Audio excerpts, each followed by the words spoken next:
I am Ferdinand Marcos, and I am the President of the Republic of the Philippines. I stand today on behalf of 110 million Filipinos. Hey everyone, hello universe, it's me again. Shout out sa inyo mga best. Nako, eto na naman mga kababayan. Ano bang nangyari sa Pilipinas? Ano ba yan? Kahit saan ahensya may kurakot. Nako, ano ba yan? Shout out sa mga Marcos Loyalist supporters, Filipino and OFW. Well, basahin po natin guys para malaman natin ito, no? At sinabi po ng Bumbo Radio Philippines, LTO chief pinaimbestigahan ang umano'y anomalya sa Central Command Center. Nako, kaya na naman po kayo. Panuorin hiniling ni Land Transportation Office, which is ang LTO chief Asik Marcos Lacanilao, sa Independent Commission for Infrastructure, which is ang ICC, na imbestigahan ang irregularidad sa LTO Central Commander. Nako, ayan na.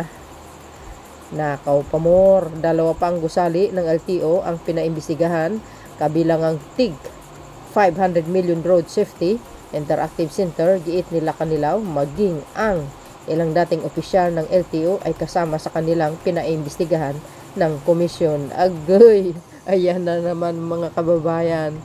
Ay, ewan. Ito po ay isa sa mga utos ng Pangulo, mga kababayan. Even ang BIR pinaimbestigahan ng Pangulo, mga bes. Ito, kaya nga ipagdasal natin si PBBM guys. Talagang grabe itong mga binangga niya. Matitindi. Pero magtiwala tayo sa Panginoon, gagabayin niya ang Pangulo. Ito hindi po hindi po ito laro-laro lang o yung magsalita ka lang tapos hindi mo gagawin tulad ng ginawa ni Digong, 'di ba? Sabi niya paimbestigahan niya daw yung yung corruption sa DPWS, pero hindi naman niya ginawa 'di ba? Well, I think hindi natin alam kung ano nangyayari, bakit hindi nangyari po 'yon. Pero sa panahon ni Pangulong Marcos Jr., nako, lahat na yata ng ahensya ng pamahalaan paimbestigahin Hindi kasi grabe, lalo na ito sa mga kababayan, sa iba't ibang sa iba't ibang ahensya, mayroon at mayroon matindi talaga sa totoo. Kaya nga hindi tayo umuusad dahil ganito ang nangyayari sa atin. Hindi nyo ba alam na malas kasi yan yung magnanakaw ka sa kaban ng bayan, malas po siya sa bansa, walang asinso. So dahil dito, tingnan, pakinggan nyo ito guys, si Mr. Lacanilao. Turnover po ito noong August 5, 2021. Pero sinisikap namin na magamit siya kahit papano para hindi naman sayang. Sir, 2021. Yes. It's already 2025. What is it to prove it? Sorry, 7th week ko pa lang. So nung pumasok ako, inimbestigahan ko ang LTO. Nagtataka ako dun sa mga nakaraan, hindi nasilip ito. Sir, only with the ICI because of the contractors? Yes sir, tsaka yung presyo niya, overpriced yung presyo niya, na yun nga yung sinabi ni Senator Raffy Tulfo na mas overpriced pa kaysa sa mga command center ng MMDA. And you're bringing it up because yung corporation, SunWest, is part of the... Yes. Sir, balikan ko rin sa akin, sir, follow-up lang. Are you seeing patterns or why this was not action by the previous leaders of them? Hindi ko alam kung anong kanilang desisyon, bakit hindi ito lumabas noon. Pero kitang-kita naman na talagang merong problema dito kasi overpriced yung tamang-tama naman na naglabasa na. At saka sa direktiba ng ating Pangulong Bongbong Marcos na silipin lahat. Kaya ginagawa po namin yung aming trabaho. Sir, other than this command center, right, meron pa rin ba kayong sinisili pa sa loob ng LTO na somehow nakita ng anomalya po? Meron pong dalawang infrastructure.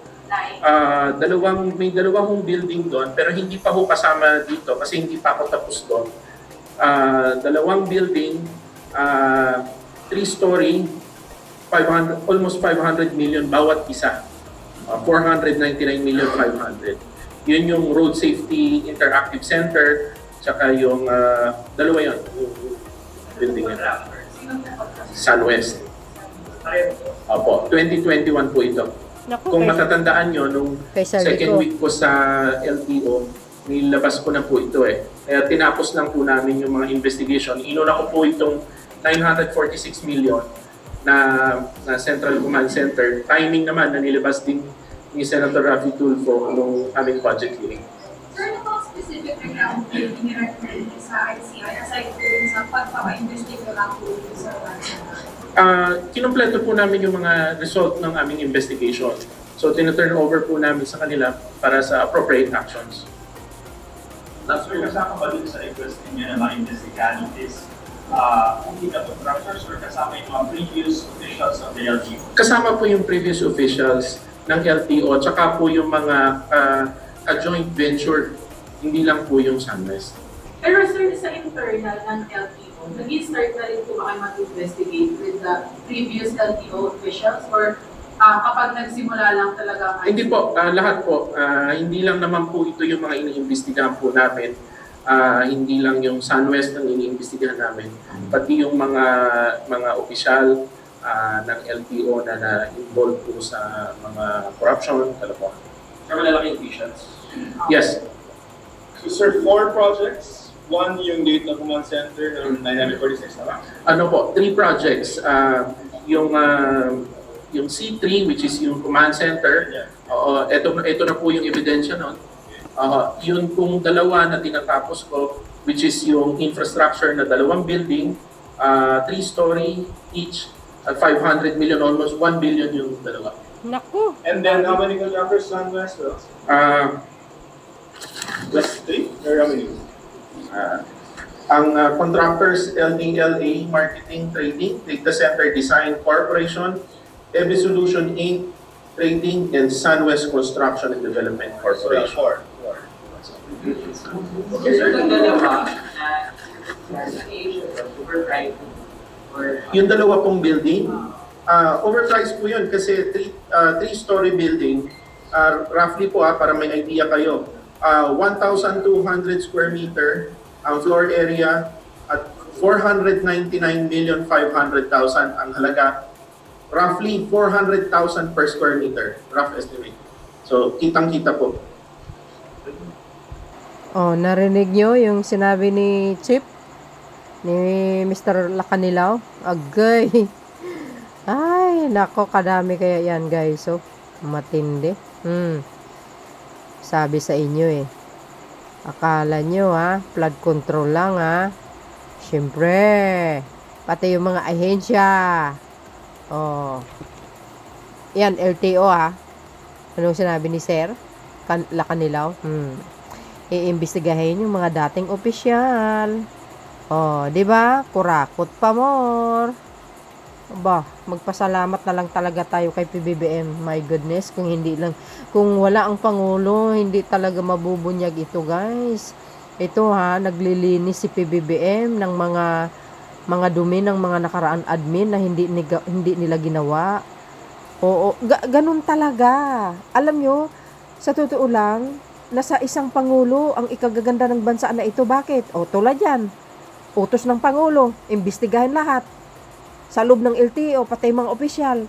O, yung mga buildings. O, you see? Kaya nga sa leader talagang importante Alam mo, ang pangulo, isang salita niya lang. Sasabihin niya sa isang ahensya, sige, imbestigahan nyo yan. Yung mga report, i-submit nyo para malaman natin. O, di ba?